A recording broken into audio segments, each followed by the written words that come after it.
දේවරුවන් art. ඔබ දන්නවා දේවරුවන් art ආයතනය අද වෙනකොට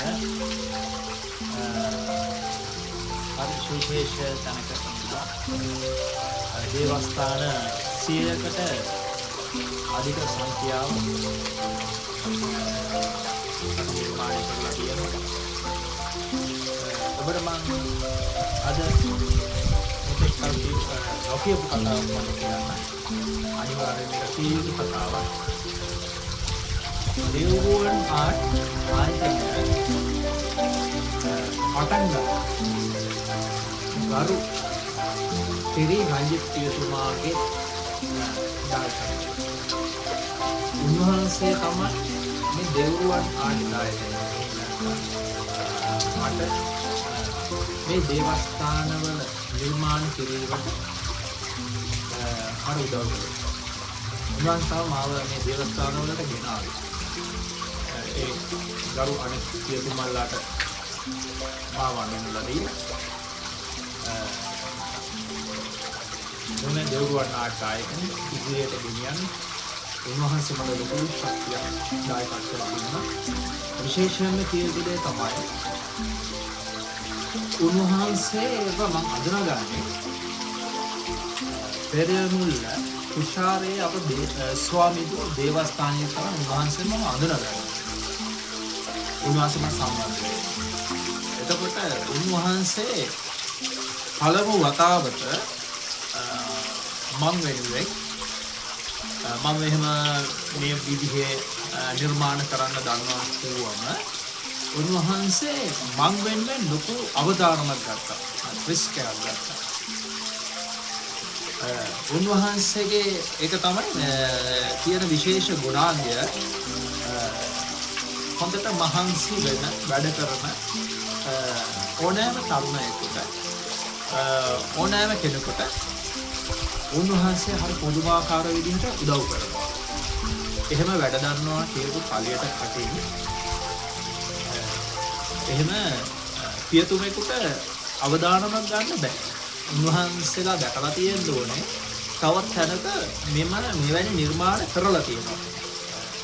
මොකද මේ වැඩ කටයුතු කරන්නේ මිනිස්සුන්ගේ සල්ලි කරලා මොන හරි අත්දැකීමක් මොන හරි දෙයක් වුණා උන්වහන්සේ වගකියක්.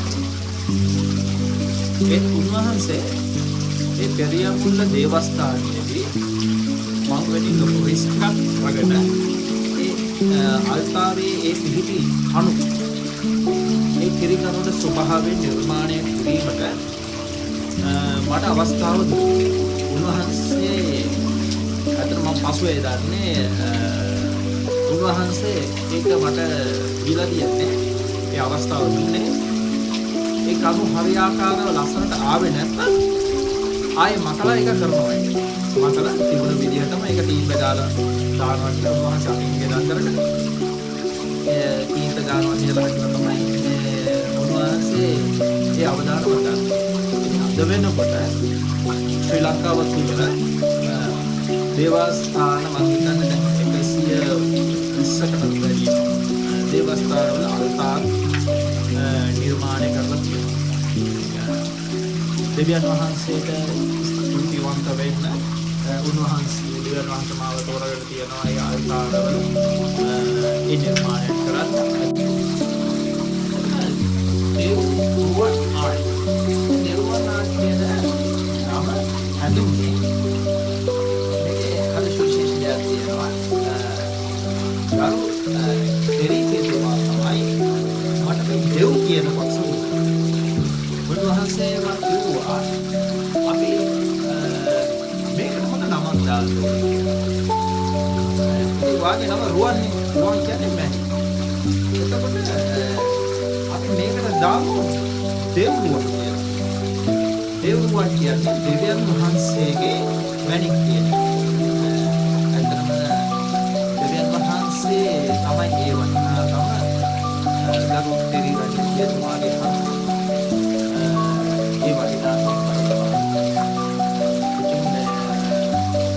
ඉතින් අද දේවරුවන් කියපුවාමයි ගොඩාක් පියතුමන්ලා සහ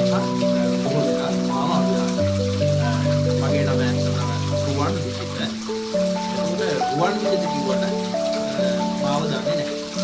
දෙවුරුවන් කියනවා. තමයි මාව දන්නේ නැහැ.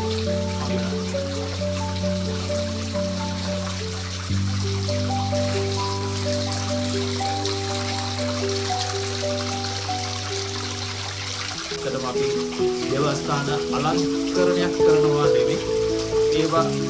ඒවල තියෙන යාඥා පසුබිම. එහි තියෙන යාඥා පසුබිම හදන එක තමයි අපි කරන්නේ. ඉතින් ඒ යාඥා පසුබිම හදන්න දෙයයන් වහන්සේ මානසික ආකාරයට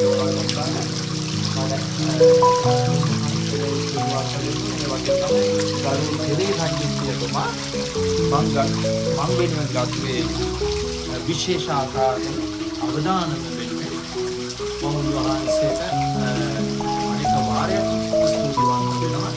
මම තවත් උන්වහන්සේට ඇත්තම ණයගෙන අදුපුරු කාලයම උන්වහන්සේට ණයගෙන ඉතින් රජීව්ගේ උන්වහන්සේට බෙහෙවින් ස්තුතියි. උන්වහන්සේ නැත්නම් අද දෙව්වන් ආයතනය එහෙම එකක්